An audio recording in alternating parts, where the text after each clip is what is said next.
Welcome to Ingan Fitness. My name is Anthony. I'm someone who went from skinny to fit, and these videos are purely educational to help other skinny guys with fast metabolism start to build the physique of their dreams so that way they can gain confidence, boost their self-esteem, and really carry that into different areas of their life that they want to be successful in. So to get right into things for today, we're going to be talking about going from skinny to muscular specifically. So I got three simple steps, three stupid simple steps for you guys to follow and for you guys to actually take action upon. So this way, you can actually implement from what you're learning instead of just kind of taking your notes and not really doing anything with them. So let's go ahead and jump into the first slide here for today. Very first thing we're going to cover is the training portion of things. A lot of people, when they first get into training inside of the gym, they think more is better because of maybe certain bodybuilders, fitness coaches, fitness influencers that they see online. They see them doing 4 sets, 5 sets sometimes of certain exercises. What these individuals fail to realize, though, and this is something that I also failed to realize for a better part of my first half of my fitness journey, is that some of these individuals, not all of them, some of them, I just want to stress that, are on some sort of performance enhancing drugs, which allows for them to do a lot more than us natural lifters are able to do because they can recover much quicker than we can. It's quite literally like a super soldier serum, except with a shitload of negative side effects that come along with it. So keep that in mind because that's really the reality of the situation. Like they can recover easily from doing 4 or 5 sets of whatever, right? We can't. We actually need to make sure that we take our rest just as seriously as our training and just as seriously as our eating. But we'll cover rest in a few slides here. So let's keep focusing on training. More does not always equal better. If anything, less equals more when it comes to training. So what I mean by this is you want to do 2 sets for every exercise between the rep ranges of 6 to 8. As far as hypertrophy training goes, anything from the rep ranges of 5 to 30 is good for hypertrophy. I personally feel like 6 to 8 reps is that sweet spot since it's between that 5 to 30 rep range. So 6 to 8 is that sweet spot where I can control a weight with proper technique, but still yet exert myself and really have that intensity that I'm looking for. So that way I can essentially trash my muscles in the best way possible, right? So second point there, focus on technique. You really want to make sure you focus on your technique. So no ego lifting, no cheating. Don't swing your body around whenever you're lifting, whenever you're doing certain exercises. You want to make sure all the movement and all the tension comes from the muscle that you're working. So if you're doing bicep curls, don't swing around your arms. Make sure that your arms are locked in place and that all the movement comes from your forearm. But you make sure that you feel the movement in your bicep specifically. So keep in mind of your technique. Be very wary of your technique because it's the most important thing. You also don't want to injure yourself. So it's a great thing for injury prevention. So make sure to focus on that technique. And if you guys are looking for a certain cue to follow, this is the cue that I would recommend that I personally still follow to this day. And I probably always will, and unless there's some new research that decides that focusing on your technique is trash and counting 4 seconds on the negative part of the movement is just garbage for hypertrophy training. But all the research kind of sides with a different direction, that controlling the negative, doing proper technique is actually really good. But you also want to make sure you do not do such a long negative. So let me go ahead and tell you the cue because I'm just kind of jabbering on right now and you guys might be a little bit confused. But in terms of a proper cue for your technique, I would do a 3 to 4 second count on the way down of the movement. So if we talk about the bicep curl example once more, so on the way down of the bicep curl, count 3 to 4 seconds.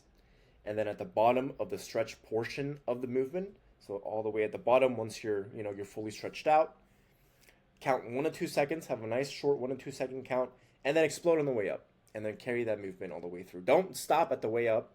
You can have like a very, very slight pause, but nothing like for a second or two. Just something quick, and then just slowly come down with that 3 to 4 second count. hold it at the stretch portion for 1 to 2 seconds, and explode up. So you get the point. That's kind of the counting scheme, or I'm trying to look for a different word that I used just a few seconds ago. But you guys get it, right? That's kind of the scheme that you're looking for when it comes to technique. Follow that, and I'm sure you'll see really good progress inside of your training.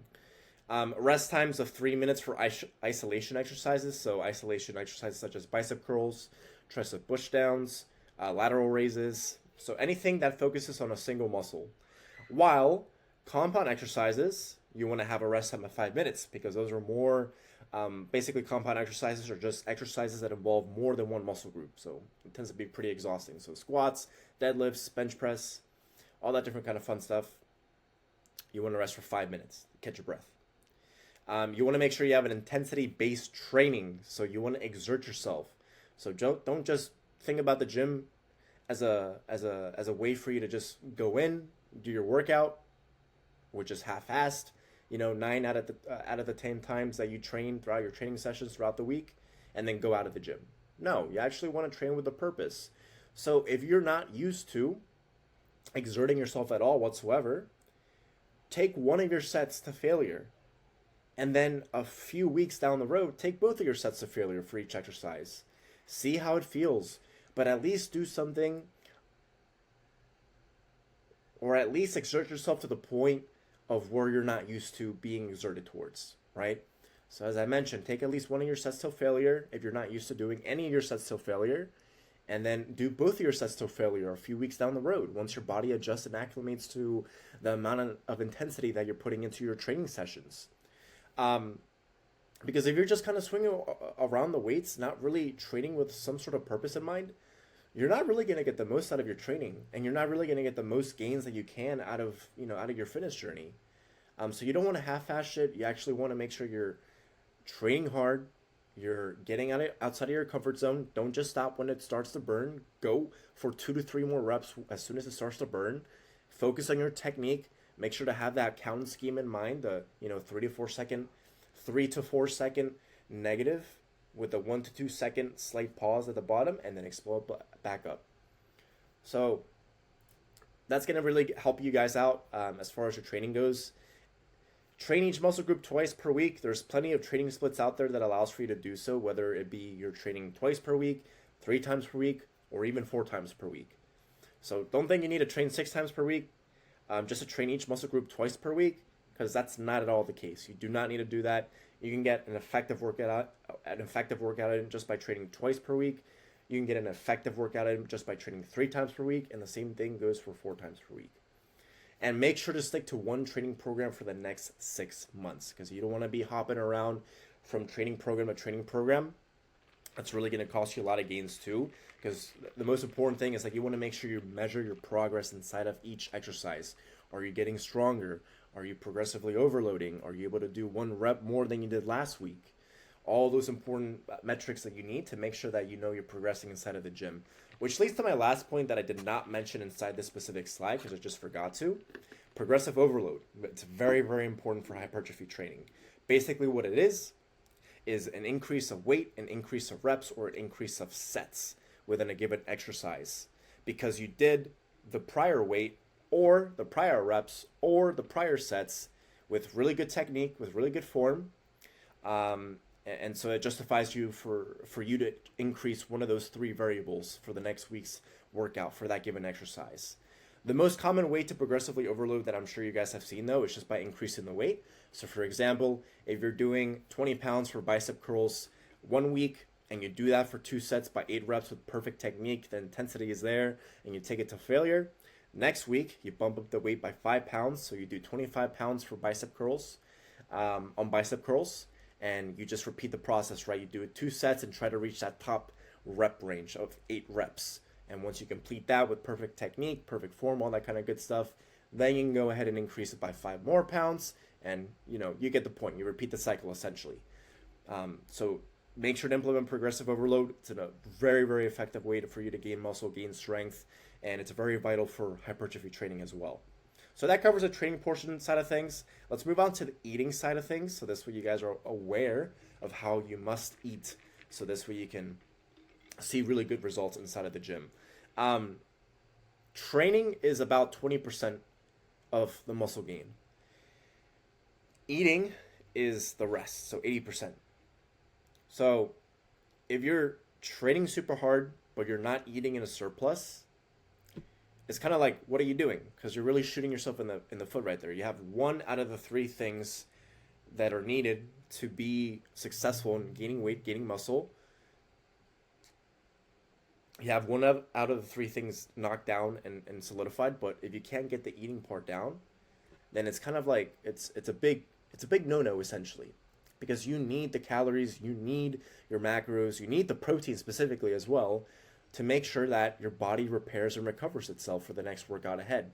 And it also needs that energy, because if you can't carry the same intensity you did for your next workout, much like you did your last workout, then you won't be able to exert the same effort and you won't be able to grow as much, and it's just gonna leave you essentially hitting a brick wall that you're gonna find very hard to get past.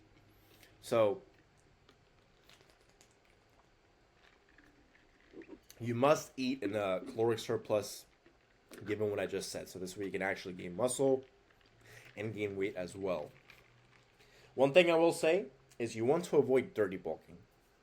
Now, does that mean you should cut out junk food or cheat meals at all whatsoever? Not at all. If anything, I think you should view cheat meals as more as a tool under your tool belt to use.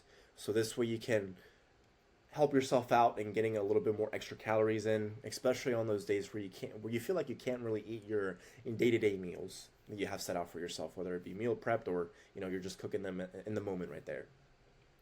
And also, you want to avoid gaining excess fat too, because a lot of dirty bulkers, they gain too much fat that they don't really need, and they end up cutting for a long period of time, and it's just like dirty bulking is just a bunch of negatives with very little, with very little benefits to it, or very little pros that come along with it.